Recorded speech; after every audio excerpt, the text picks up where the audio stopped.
Nice, welcome to resource point. आज अभी हम लोग डिस्कस करेंगे बीएसएनएस के करंट अफेयर्स जो कि हमारी अक्टूबर मंथ की है। तो काफ़ी टॉपिक्स हम लोग कंप्लीट कर चुके हैं। आज स्टार्ट करेंगे इन्वायरमेंट, क्योंकि ऑलमोस्ट सारी टॉपिक्स कंप्लीट हो गई हैं यहाँ पे। तो इन्वायरमेंट में देखने वाले काफ़ी टॉपिक है यहाँ पे, तो मुझे लगता है कि 2 लेसन में ये मैं कंप्लीट कर पाऊँगी। So let's start with the first topic. So first topic है 50th कॉप हुई है, इट मीन्स की convention on the biological diversity. तो इसके बारे में डिटेल में देखते हैं, जो कि काफ़ी ज़्यादा इंपॉर्टेंट है। रिसेंटली फर्स्ट पार्ट जो 15th मीटिंग की हुई है, कॉप कहने का मतलब है कि कॉन्फ्रेंस ऑफ पार्टीज़, वो भी United nation convention on the biological diversity, यह भी वर्चुअली हेल्ड हुई है चाइना के कनमिंग में।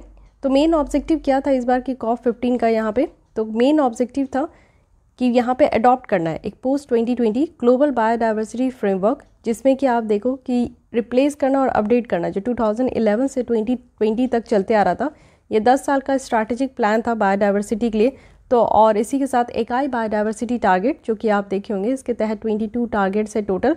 तो फिर भी इसके बारे में हम लोग डिटेल देखेंगे कि हम लोग इसको कंप्रेस करके 12 टारगेट ही रखे, और इसमें से ओनली हम लोग 2 टारगेट ही अचीव कर पाए। रेस्ट ऑफ दी जो यहाँ पे 10 टारगेट है वो अभी भी पेंडिंग में है। तो ऐसी तो यहाँ पे स्थिति है बायोडाइवर्सिटी को लेकर। इस तरीके से कंजर्वेशन का जो है वो प्लान आगे बढ़ रहा है। तो ये जो प्लान था ना, अब इसको यहाँ पे आपका रिप्लेस किया जा रहा है और कहा जा रहा है कि अब इस तरीके का प्लान लेकर आना जिसमें कि कुछ नया हो, और साथ ही साथ 2020 के बाद जिस तरीके से सिनेरियो चेंज हो रहा है, बिकॉज आज की डेट में हम लोग बात करते हैं क्लाइमेट चेंज के बारे में, सी लेवल राइजिंग के बारे में, ग्लोबल वार्मिंग के बारे में, फिर उसके बाद कोस्टल इरोजन के बारे में, एंड देन बहुत सारी बातें आपको इसी के कॉन्सिक्वेंसेस में देखने को मिलेंगे। तो इसलिए हम लोग अब यहाँ पे ग्लोबल बायोडाइवर्सिटी फ्रेमवर्क जो है इस तरीके का यहाँ पे थीम लेकर आए। ये मेन ऑब्जेक्टिव है। फ्रेमवर्क में क्या क्या होगा, एक ग्लोबल गोल्स को यहाँ पे सेट करना होगा। अब एक पर्टिकुलर देश नहीं, अब पूरे अर्थ को लेकर हम लोग को चलना होगा। टारगेट होगा, इंडिकेटर्स होगा, जिसके थ्रू हम लोग यहाँ पे जितने भी हमारे देश में बायोडाइवर्सिटी है, मीन्स सब इस अर्थ में फ्लोरा फौना सब है, उनको कंजर्व कर सके, प्रोटेक्ट कर सके और रीस्टोर कर सके, साथ ही सस्टेनेबल मैनेजमेंट कर सके। सस्टेनेबल मैनेजमेंट कहने का मतलब है कि आज की डेट में जितनी भी रिसोर्सेज आपको मिल रही है, नेचुरल रिसोर्सेज, वो आगे आने वाले सारे जनरेशन को इसी तरीके से मिलते रहे। ऐसा ना हो कि हम लोग यहाँ पे बिल्कुल तरीके से एग्जॉस्ट कर ले, सारी चीज़ों को ख़त्म कर दें और नेक्स्ट जनरेशन को पानी की कमी फेस करने को मिले, गंदी एयर जो है वो आपको फेस करने को मिले। तो इस तरीके की चीज़ें नहीं होनी चाहिए, इसलिए हम लोग को सस्टेनेबल मैनेजमेंट करने की ज़रूरत है। और वो भी कहा गया है नेक्स्ट 10 ईयर्स तक का। जो फर्स्ट ड्राफ्ट है यहाँ पे ग्लोबल बायोडाइवर्सिटी फ्रेमवर्क का, वो रिलीज़ किया गया था जुलाई 2021 में, जिसमें कि 21 टारगेट रखे गए थे नेक्स्ट 10 ईयर्स तक का, जो कि 9 ईयर्स है 2030 का, और 4 गोल है जो कि अचीव किया जाएगा। Living in harmony with nature vision bye 2050। अब पार्टीज़ जो है वो फिर वो रिकन्वेन करेंगे 2022 में। तो देखते हैं कि क्या बातें होती हैं, बट फिलहाल अभी क्या बात हुई है इसको समझना ज़रूरी है। अब इस कॉन्फ्रेंस से जो कॉप 15 हुई है, इससे क्या यहाँ पे आउटकम्स निकल है। देखिए, जहाँ पे भी आपकी कॉप जहाँ पे भी सबमिट होती है ना, उस प्लेस के नाम से डिक्लेरेशन हम लोग कहते हैं। इट मीन्स कि आउटकम क्या हुआ।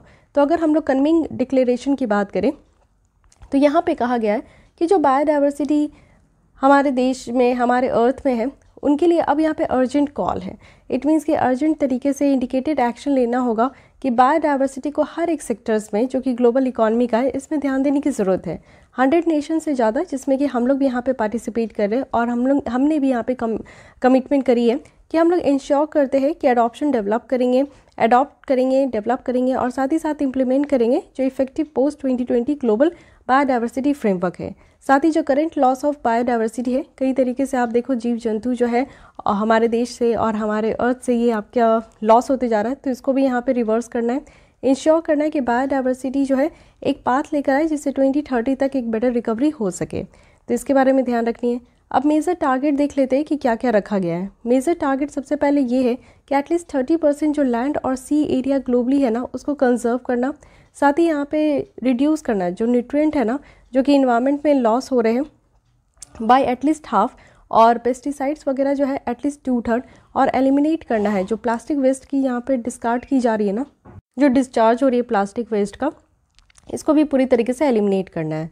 तो यही चीज़ आप लोगों को देखना है कि रिड्यूस करना है जो लॉस्ट हो रही है न्यूट्रिएंट, और जिस तरीके से हमारे इन्वायरमेंट में जो न्यूट्रिएंट है वो कमी होते जा रही है, तो एटलीस्ट हाफ से हम लोग को इसको रिड्यूस करना है। पेस्टिसाइड्स वगैरह जो है उसको हम लोग को 2/3 से यहाँ पे रिड्यूस करनी है। साथ ही सारी मिटिगेशन और एडेप्टेशन एफर्ट्स लेकर आना है कि कैसे हम लोग यहाँ अपने देश की जो बायोडाइवर्सिटी है, बार बार अपने ही देश निकल रही है, इस अर्थ की जो बायोडाइवर्सिटी है उसे हम लोग कंजर्व कर सके। 50% ग्रेटर रिडक्शन की ज़रूरत है और साथ ही साथ आप देखो यहाँ पे नेचर बेस्ड कंट्रीब्यूशन करनी है। और नेचर बेस्ड सॉल्यूशन भी आज की डेट में आपका चल रहा है कि अगर हम लोग यहाँ पे नेचर को बर्बाद किए हैं तो सॉल्यूशन भी हमारे नेचर बेस्ड ही, नेचर ओरिएंटेड ही होनी चाहिए। साथ ही साथ रिडक्शन होना चाहिए किसमें, तो सब्सिडीज़ में और अदर फिनेंशियल प्रोग्राम में जो कि बायोडाइवर्सिटी को हार्म कर रहे हैं, तो इसलिए इसको भी रिड्यूस करनी ज़रूरी है। एक $200 बिलियन जो है वो यहाँ पे इंटरनेशनल फिनेंशियल फ्लोज में इंक्रीज़ भी होगा, तो इसलिए ये सारी जो है फ्रेमवर्क रखी गई है।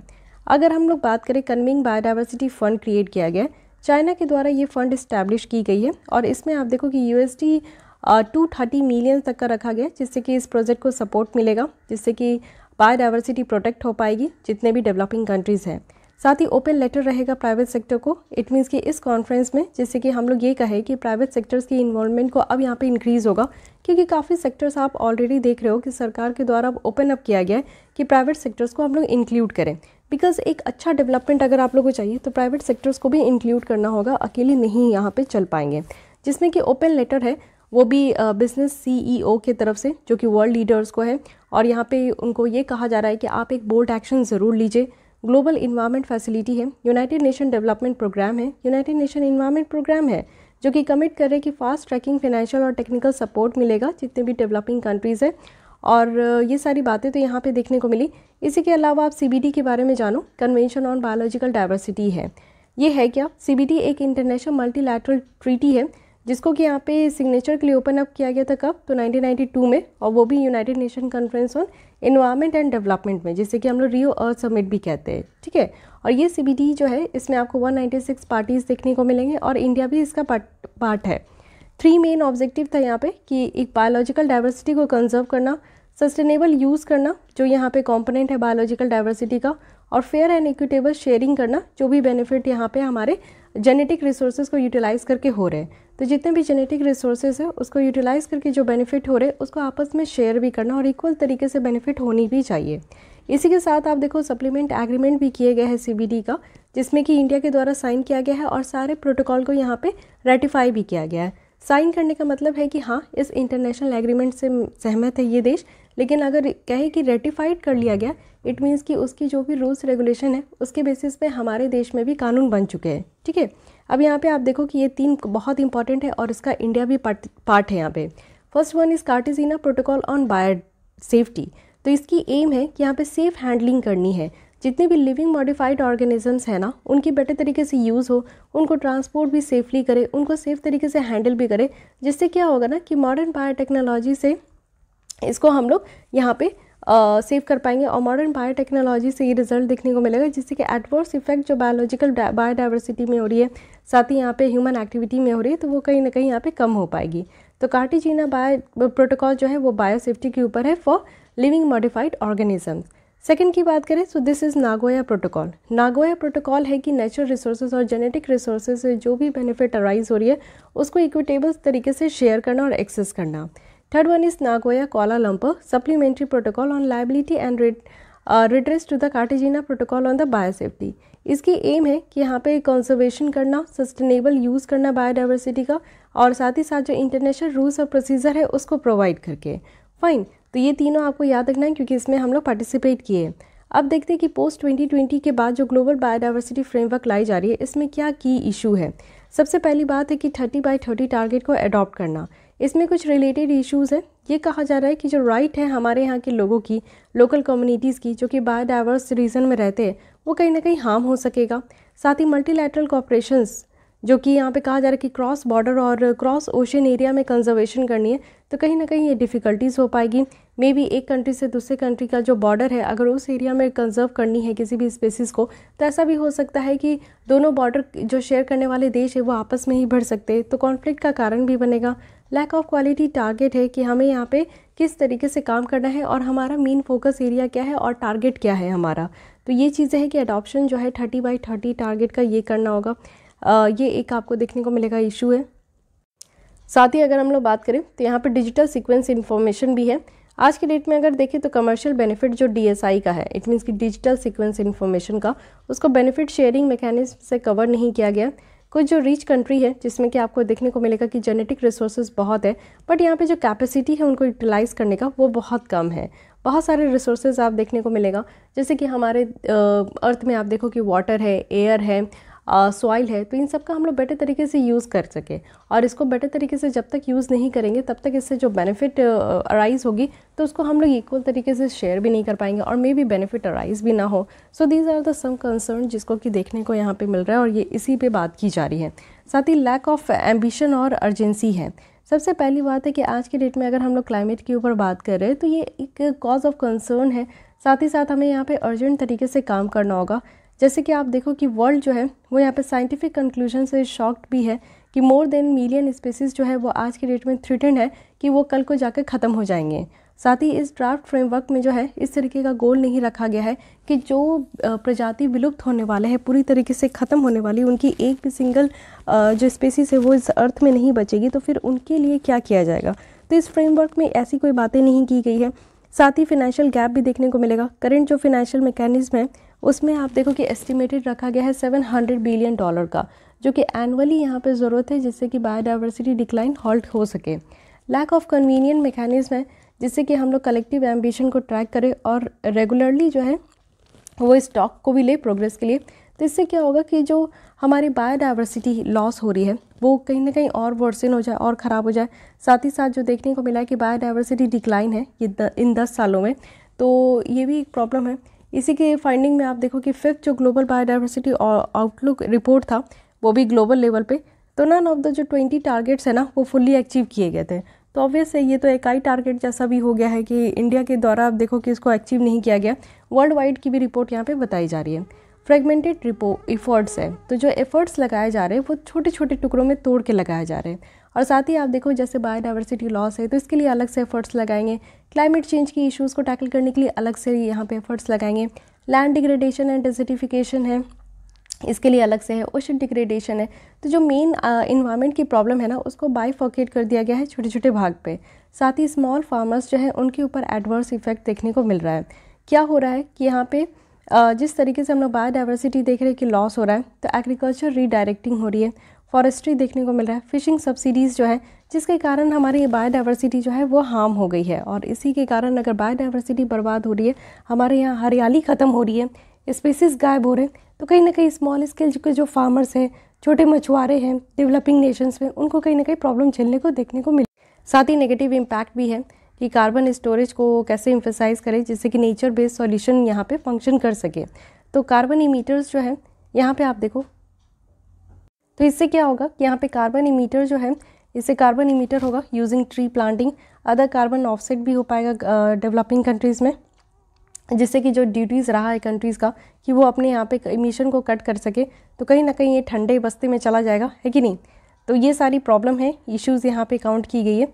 और वे फॉरवर्ड में बताया जा रहा है कि हमें यहाँ पे प्रोटेक्टेड एरिया को और अदर इफेक्टिव जो एरिया है जिसमें कंजर्वेशन मेजर्स ली जाएगी उसको हम लोग को एक्सपेंड करना होगा सारे एरिया में। यहाँ पे पर्टिकुलरली जो इंपॉर्टेंस है बायोडाइवर्सिटी के लिए, जिसमें कि बायोडाइवर्सिटी एरिया इंक्लूड है, तो उस पर हम लोग को थिंक करना होगा, रिकॉग्नाइज़ करना होगा जो भी राइट है, रोल है हमारे यहाँ के लोगों का और लोकल कम्युनिटीज़ का, उन्हें प्रोटेक्ट करना होगा।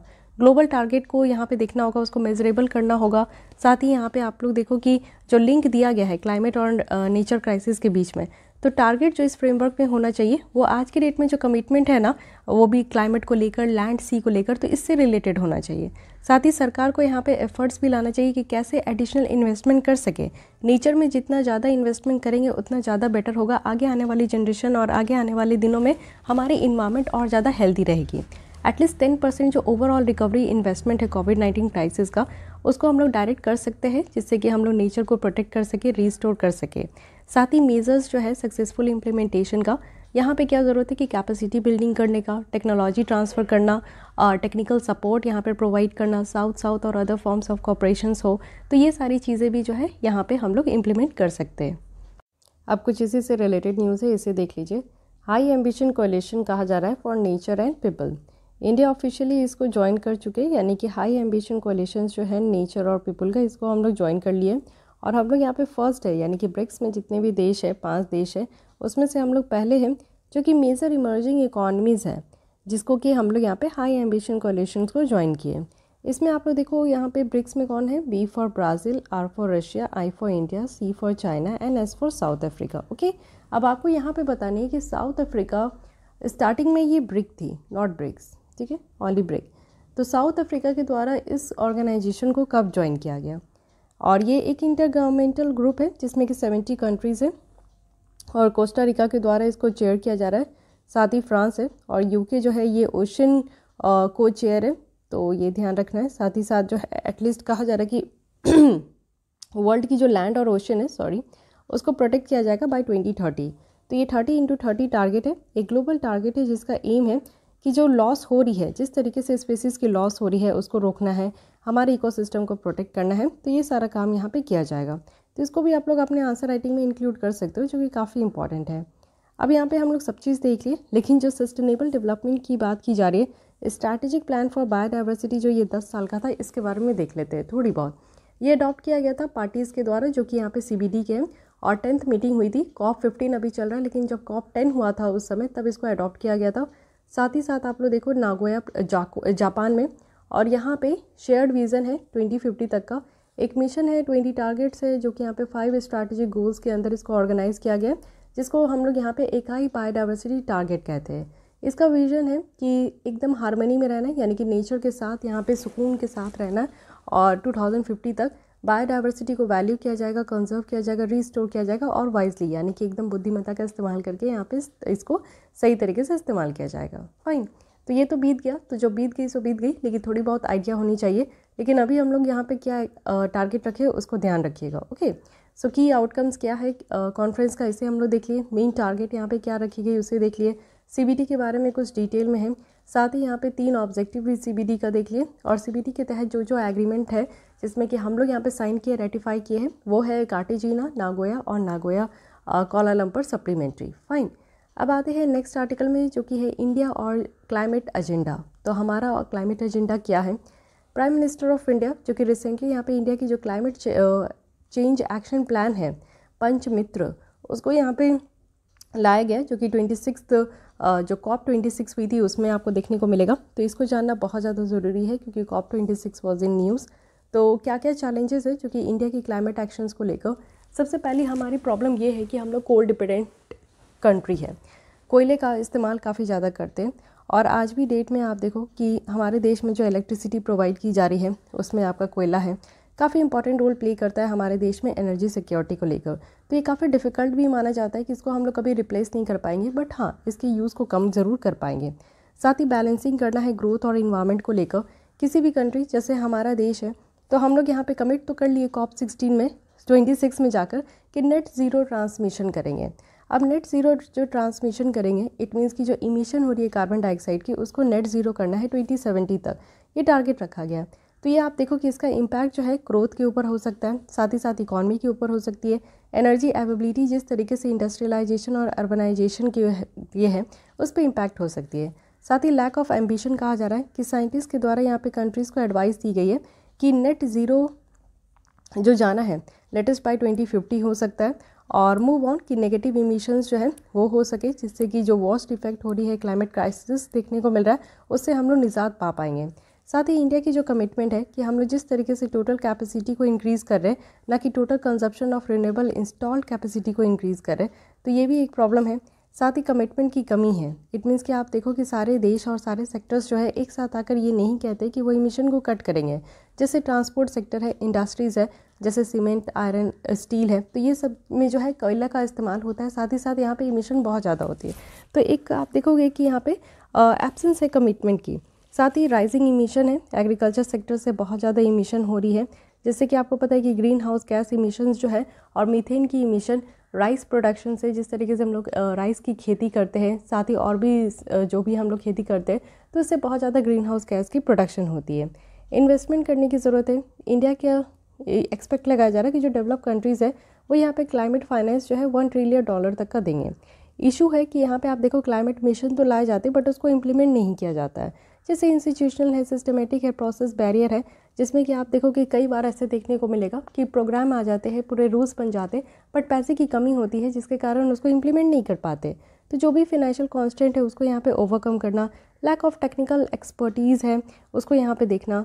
साथ ही आज के डेट में जितनी कानून है वो क्लाइमेट चेंज से डील करने के लिए वो इतनी लायबल नहीं है, तो उसको यहाँ पे फिर से रिफॉर्म करना, फ्रेगमेंटेशन करना क्लाइमेट एक्शन का। तो इंडिया में आप देखो कि एक कॉम्प्रिहेंसिव क्लाइमेट एक्शन प्लान की कमी है, जिसके थ्रू हम लोग देख सके कि हमारे देश में जो इमिशन हो रही है वो कितने हद तक कम हुई है, साथ ही ग्रीन हाउस गैसेस की इमिशन, साथ ही ग्लोबल वार्मिंग जो है वो हमारे द्वारा कितना कंट्रीब्यूट किया जा रहा है। तो एक यहाँ पे क्लाइमेट एक्शन की कमी देखने को मिलती है। फाइन, अब वे फॉरवर्ड में बताया जा रहा है कि हम लोग को कोल को तो फेज आउट करना ही होगा, धीरे धीरे ही सही लेकिन करना ही होगा।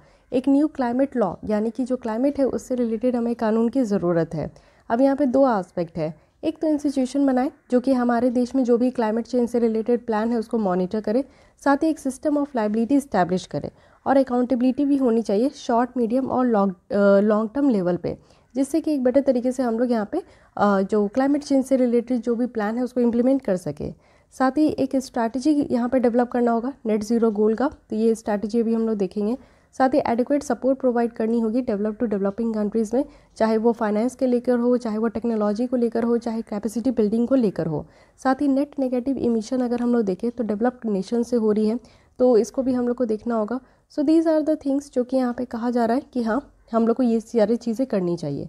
अब हमारा जो हम लोग यहाँ पे COP26 में जो कसम खाए है वो है मिशन 2070, एक ग्रीन इंडिया डील है नेट ज़ीरो इंडिया का। तो देख लीजिए इसमें क्या क्या बातें की गई है।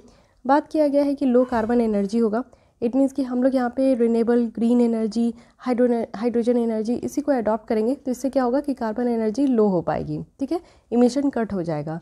ग्रीन मोबिलिटी पे ध्यान देना है, हम लोग ज़्यादा से ज़्यादा अडॉप्ट कर रहे हैं कि इलेक्ट्रिक व्हीकल हो हमारे देश में, जिसके लिए हमारे यहाँ कानून है। अब फेमा जो है वो सेकेंड फेज़ में चल रहे। साथ ही साथ आप देखो हाइड्रोजन को अडॉप्ट करना, CNG को अडॉप्ट करना, LPG LNG को यहाँ पे है।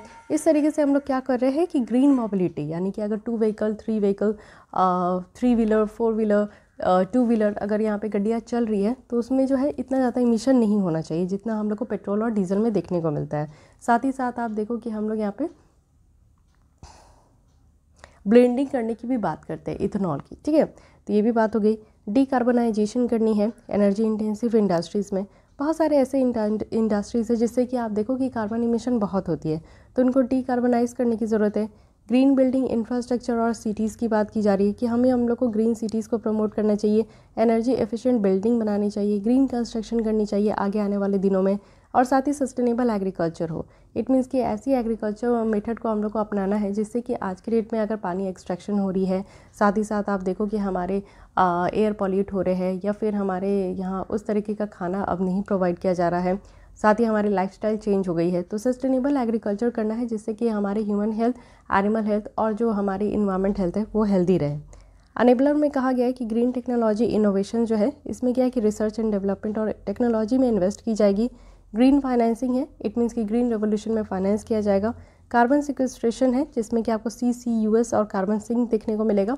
देखिए क्या होता है मेनली कि कार्बन इमिशन जब होती है ना कहीं से भी तो वो एटमॉस्फेयर में जाकर आपका बैठ जाता है, लेकिन हम लोग को क्या करना है कि कार्बन सिक्वेस्ट्रेट करनी है। अब एटमॉस्फेयर में जाकर कार्बन की इकट्ठे हो रहे हैं, कार्बन डाइऑक्साइड कार्बन मोनोऑक्साइड के इकट्ठे हो रहे हैं, इट मीन्स कि ग्लोबल टेम्परेचर बढ़ रही है। तो इसलिए हम लोग को यहाँ पे कार्बन सिक्वेस्ट्रेट जितना ज़्यादा जंगल होगा, जितने ज़्यादा यहाँ पे वन होंगे, उतना ज़्यादा जो एटमॉस्फेयर में कार्बन डाइऑक्साइड है ना वो यहाँ पे वन की तरफ यानी कि जंगल की तरफ बढ़ेंगे, जिससे क्या होगा कि कार्बन सिंक होगा। इट मीन्स कि कार्बन सिक्वेस्ट्रेशन होगा कि हम लोग एटमॉस्फेयर से खींच के कार्बन को जो है साइड कर रहे हैं। साथ ही क्लाइमेट एडेप्टेशन है, सबसे पहले इंडिया की जो कूलिंग प्लान है, this is very important plan, तो इसको इम्प्लीमेंट करना है। नॉलेज कैपेसिटी बिल्डिंग होनी चाहिए, इंडोर वर्क ट्रांजिशन होनी चाहिए।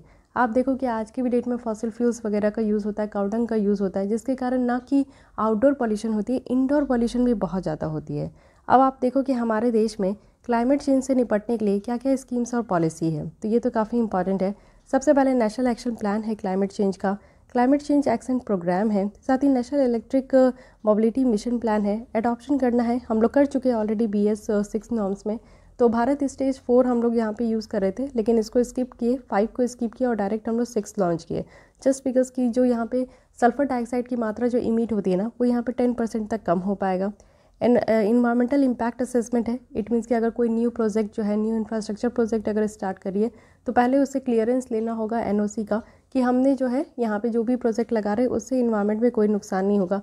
तो ये इन्वायरमेंट में होने वाले जो इम्पैक्ट है उसको असेस किया जाता है इस रिपोर्ट के द्वारा। साथ ही एनर्जी कंजर्वेशन बिल्डिंग कोड है, कुछ स्कीम्स है जिससे कि रिन्यूएबल एनर्जी को काफ़ी ज़्यादा प्रमोट किया जा रहा है। जैसे सोलर सिटी है कि कौन सी देश है जिसमें सोलर पैनल की ज़्यादा यूज़ होती है। अल्ट्रा मेगा सोलर पार्क बनाए जा रहे हैं बड़े बड़े पैमाने पे, जहाँ पे बहुत सारे लाखों में जो है पैनल जो शीट है सोलर शीट उसको बिछाया जाए। साथ ही यहाँ पे नेशनल बायोफ्यूल पॉलिसी है जिसमें कि ब्लेंड। तो अदर स्कीम में आप देखो उज्ज्वला योजना है। उज्ज्वला योजना में क्या है कि बीपीएल फैमिली में जो महिलाएं हैं, घर की जो लीडर है, उनके नाम पर यहाँ पे एलपीजी कनेक्शन देना, जिससे कि वो जो फॉसिल फ्यूल्स काउंटिंग पे डिपेंडेंट है वो यहाँ पे कम हो सके। उजाला स्कीम है, अमृत स्कीम है। इसी के साथ स्वच्छ भारत मिशन है कि हमारा देश साफ सफाई में आगे निकले। साथ ही फिनेंशियल टूल है, जैसे कि आप देखो नेशनल एडेप्टेशन फंड लाया गया है क्लाइमेट चेंज के लिए। साथ ही प्रायोरिटी सेक्टर लेंडिंग भी है, PSLI नॉर्म्स है, वो भी रिन्यूएबल एनर्जी सेक्टर्स में यहाँ पे प्रायोरिटी बेसिस पे यहाँ पे लोन दिया जाएगा। सैटेलाइट टेक्नोलॉजी का काफ़ी हद तक हम लोग इस्तेमाल करते हैं, जिससे कि हमारे देश और पूरे अर्थ में जो क्लाइमेट चेंज है उसको टैकल कैसे कर सके, कहाँ कहाँ प्रॉब्लम है, ये सारी चीज़ें देख पाते हैं। अदर यहाँ पे इंटरनेशनल स्टेज भी है, जैसे कि इंटरनेशनल सोलर अलायंस। ये आपको बताना है कि इंडिया के साथ और कौन से देश थे जो कि इंटरनेशनल सोलर अलायंस को इनॉग्रेट किए और किस देश में किए और इसके हेडक्वार्टर कहाँ है। ठीक है, रिलेटेड न्यूज़ अगर देखें तो यहाँ पे कहा जा रहा है कि प्रोडक्शन गैप है, जो कि रिपोर्ट है 2021 का, और ये यूनाइटेड नेशन इन्वायरमेंट प्रोग्राम के द्वारा इसको लॉन्च किया गया है। इट मीन्स कि हर साल रिलीज़ किया जाता है, तो again it is very important. अब यहाँ पे मेनली देखा जाता है कि गवर्नमेंट का जो प्लान प्रोडक्शन है फॉसिल फ्यूल्स का, उसके और जो ग्लोबल प्रोडक्शन लेवल है उसके बीच में क्या डिफरेंस है। तो आप लोग यहाँ पे मैप में देख सकते हो, ये काफ़ी इंपॉर्टेंट है। यहाँ पे सबसे पहले अगर हम लोग बात करें तो ये जो कंट्री है जो कि यहाँ पे प्लान कर रही है रेड वाली, उसके बाद ये येलो वाली आप देख सकते हो कि प्रोडक्शन जो है वो क्लाइमेट प्लेज के द्वारा ही इम्प्लाई किया गया। साथ ही आप प्रोडक्शन कंसिस्टेंट देखो 2 डिग्री सेल्सियस से, और ये वाली जो है ना ये production consistent with 1.5 degree Celsius. Okay, तो ये एक ग्लोबल फॉसिल फ्यूल जो प्रोडक्शन है उसका आप लोग देख सकते हो। अब यहाँ पे ये बताया जा रहा है कि जो कंट्रीज़ हैं इस रिपोर्ट से क्या निकला है कि जो कंट्रीज़ है ना, एक सेकेंड, वो यहाँ पे नेट ज़ीरो इमिशन टारगेट तो सेट कर ली, अपने क्लाइमेट एम्बिशन को तो इंक्रीज़ कर लिए पेरिस एग्रीमेंट के अंदर, बट उनके पास अभी तक जो है ना एक प्रॉपर प्लान नहीं है कि वो अपने यहाँ जो फॉसिल फ्यूल्स का इस्तेमाल हो रहा है, प्रोडक्शन हो रही है, उसको कैसे कम करेंगे। साथ ही वर्ल्ड का जो सरकार है, ये वर्ल्ड गवर्नमेंट है, वो यहाँ पे प्लान कर रहे हैं कि अराउंड 110% जो मोर फॉसिल फ्यूल है उसको 2030 तक प्रोड्यूस करें, जिससे क्या होगा कि हम लोग जो है ना एक 1.5 डिग्री सेल्सियस जो है वार्मिंग उसको हम लोग मेंटेन कर पाएंगे। G20 कंट्रीज़ के द्वारा भी डायरेक्ट किया गया है कि USD जो 300 बिलियन है न्यू फंड में उसको डायरेक्ट करना, और जो फॉसिल फ्यूल एक्टिविटीज़ है उसको ख़त्म करना, ये चीज़ों पे ध्यान दिया जा रहा है। कि रिकमेंडेशन ये दिया गया है ना कि एक्नॉलेज इन देयर एनर्जी और क्लाइमेट जो प्लान है इसमें क्या है कि हमें इस तरीके से लेकर आना चाहिए जैसे कि ग्लोबल फॉसिल फ्यूल प्रोडक्शन जो है वो कम हो सके, जैसा पेरिस एग्रीमेंट में कहा गया है। साथ ही रेस्ट्रिक्शन भी प्लेस करना चाहिए फॉसिल फ्यूल एक्सप्लोरेशन में। साथ ही लिवरेज करना चाहिए जो इंटरनेशनल कॉपरेशन है वो यहाँ पे नीचे ग्राउंड लेवल तक आए, और मोर इफेक्टिव और equitable growth wind down of production से ये देखे। सो दीज आर द थिंग्स जो कि हम लोग इस आर्टिकल के तहत देखें, जो कि अगेन वेरी इंपॉर्टेंट और बहुत ही ज़्यादा ये ज़रूरी है। इंडिया की आपको पता है कि नेशनली डिटरमाइंड कॉन्ट्रीब्यूशंस जो है ये चल रहा है पेरिस क्लाइमेट के एग्रीमेंट के तहत। पेरिस क्लाइमेट जो आया था ये आपको बताना किस कॉप से निकल कर आया, कौन से नंबर की कॉप थी, तो वहाँ पे ये डिस्कस किया गया, जिससे कि हम लोग साइन किए, रेटिफाई किए, और हम लोग अपने देश में इंटेंडेंट जो आप देखो नेशनली डिटरमाइंड कॉन्ट्रीब्यूशन लेकर आए। इसमें हमने क्या क्या शपथ लिया था कि 33 से 35% रिडक्शन करेंगे इमिशन का, जो कि 2030 तक हो पाएगा, और बेस लेवल क्या था 2005। साथ ही 40% सारे इलेक्ट्रिसिटी जो है वो यहाँ पे नॉन फॉसिल फ्यूल से ही जनरेट होंगे। साथ ही जो यहाँ पे आप देखो कि एडिशनल कार्बन सिंक भी क्रिएट हो रहा है 2.5 से लेकर 3 billion tonne of carbon dioxide का। तो हाँ, ऐसा कहा जा रहा है कि जो 2030 की टारगेट है उसको एक्सीड करने के लिए, वो भी 2 क्वान्टिटेटिव टारगेट्स में, तो हम लोग यहाँ पे ट्रैक पे हैं। हम लोग इमिशन इंटेंसिटी को कम कर पा रहे हैं, जनरेशन जो इलेक्ट्रिसिटी का है वो हम लोग बढ़ा पा रहे हैं नॉन फॉसिल फ्यूल से। साथ ही एक रिडक्शन भी देखने को मिलेगा जो इमिशन का है वो भी यहाँ पे हम लोग अचीव कर पा रहे हैं। नॉन फॉसिल फ्यूल सोर्सेज क्या क्या है, तो जिसमें आप देखो कि लार्ज हाइड्रो न्यूक्लियर है जो कि 40% सारे इंस्टॉल कैपेसिटी का है। टोटल फॉरेस्ट और ट्री कवर देखें तो ये भी इंक्रीज़ हुई है, जो कि फॉरेस्ट जो रिपोर्ट थी उसके अकॉर्डिंग बताई गई है कि 24% तक यहाँ पे जोग्राफिकल एरिया जो है वो हमारे देश में था 2019 में। So these are the facts and figures. और कुछ चीज़ें आपको समझना पड़ा क्योंकि यहाँ पे देखिए ये सारी टॉपिक्स काफ़ी इंपॉर्टेंट है, तो उसको ध्यान देके आपको स्टडी भी करना होगा।